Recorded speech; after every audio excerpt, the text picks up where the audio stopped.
Hello চট্টগ্রামের মানুষজন, ওনারা বেগুন কেন আছেন?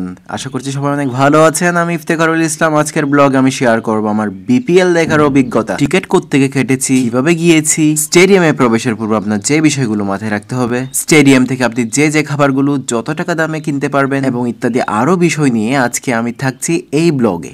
আশা করছি সাথেই থাকবেন। So without much edu, let's get started.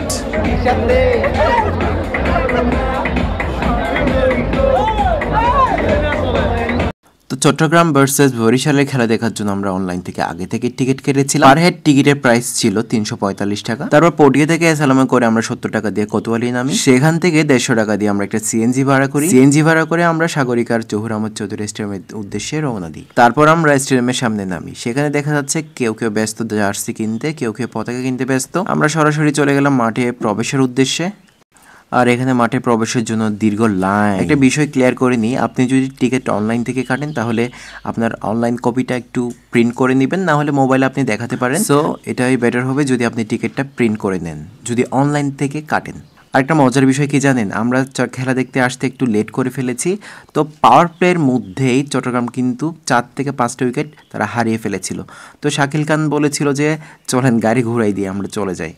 তো মাঠে প্রবেশের জন্য দেখতে পাচ্ছেন যে চেকিং করা হচ্ছে, টিকিট চেক করা হচ্ছে এবং আপনি মাঠে প্রবেশের ক্ষেত্রে আপনি মোবাইল, চশমা, ঘড়ি এগুলো ছাড়া, পতাকা, জার্সি এগুলো ছাড়া আর কোনো কিছু ভিতরে প্রবেশ করতে পারবেন না।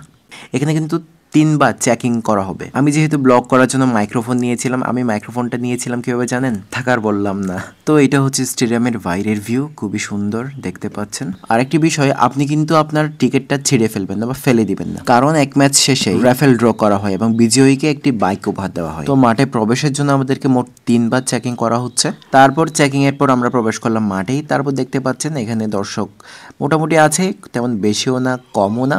যেহেতু রোদ ছিল, খেলা 1টা থেকে শুরু হয়েছিল, তো তাই একটু ক্রাউড কম ছিল।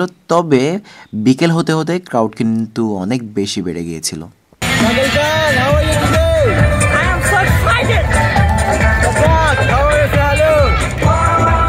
যেহেতু চিটাগাং কিংসের উইকেট প্রায় 7 থেকে 8টা চলে গিয়েছে, তাই একজন বরিশালের ফ্যানের অবস্থা দেখুন, উতাল পাতাল নাচ দিচ্ছে একদম।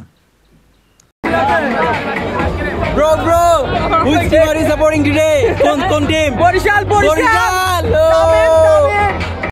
তা ম্যাচ ব্রেকের সময় আমরা চলে গেলাম দ্বিতীয় তলায় খাবারের জন্য। আর খাবারের জন্য অনেক ভিড় ছিল। আর দামের কথা বললে এখানে 1 কাপ যে ম্যাগি নুডলস আছে সেটি ছিল 50 টাকা করে। তারপর চিপসের দাম ছিল যেটা 20 টাকা, সেটা 30, যেটা 10 সেটা 15। আর আপনি যদি নামাজ পড়তে চান তাহলে নামাজের জায়গায়ও কিন্তু এখানে আছে। আর বিরিয়ানির কথা বলতে গেলে বিরিয়ানির প্রাইস ছিল প্রায় 120 টাকা করে। যদিও স্বাভাবিকভাবে এই বিরিয়ানির প্রাইস 50 টাকা, কিন্তু মাঠে যেহেতু আছে তাহলে মাঠের জন্য এটার দাম হয়ে গেছে 120 টাকা। কোয়ালিটি আর কোয়ান্টিটির কথা বলতে গেলে 10-এ বলা যায় 5।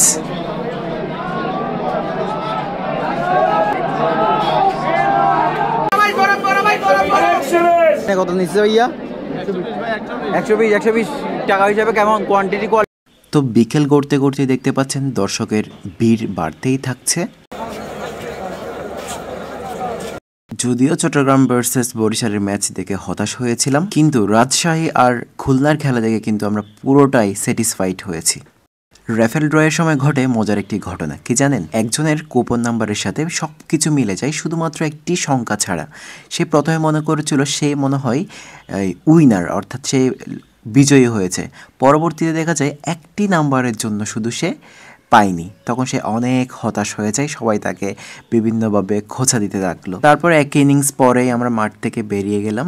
যেহেতু ম্যাচ শেষ হতে হতে 10টা, 10:30 বা 11টা হতে পারে, তাই আমরা আগে থেকেই বের হয়ে গিয়েছিলাম। আর এই হলো স্টেডিয়ামের বাইরের দিক থেকে রাতের ভিউ। অনেক দর্শককে দেখা গেল 1 ইনিংস পর তারা চলে যেতে শুরু করলো। তারপর আমরা ডিনার করার জন্য চলে গেলাম সুলতানস ডাইনে। সুলতানস ডাইনে মুখ হাত ধোয়ার পর জানতে পারলাম সেখানে নাকি কাচ্চি নেই, শেষ। তো মুখ হাত ধুয়ে আমরা কাচ্চি ডাইন্স থেকে বিদায় নিলাম ছবি তুলে। তারপর চলে গেলাম আমরা অন্য একটি রেস্টুরেন্টে। তারপর আমরা চলে গেলাম রাজবাড়িতে। রাজবাড়ি রেস্টুরেন্টের পরিবেশটা ছিল অনেক আই প্লিজিং। পরিবেশটা খুবই সাজানো গোছানো, নিট অ্যান্ড ক্লিন ছিল দেখতে পাচ্ছেন, এবং এখানের খাবারের কোয়ালিটি কোয়ান্টিটি সব কিছুই আমাদেরকে প্লিজড করেছে। সত্যি বলতে ওয়াশরুমের এই ডিজাইনটা জাস্ট ওয়াও। তো আজ এই পর্যন্তই, এতক্ষণ সাথে থাকার জন্য সকলকে ধন্যবাদ জানিয়ে আজকের এই ব্লগটি শেষ করছি। আসসালামু আলাইকুম।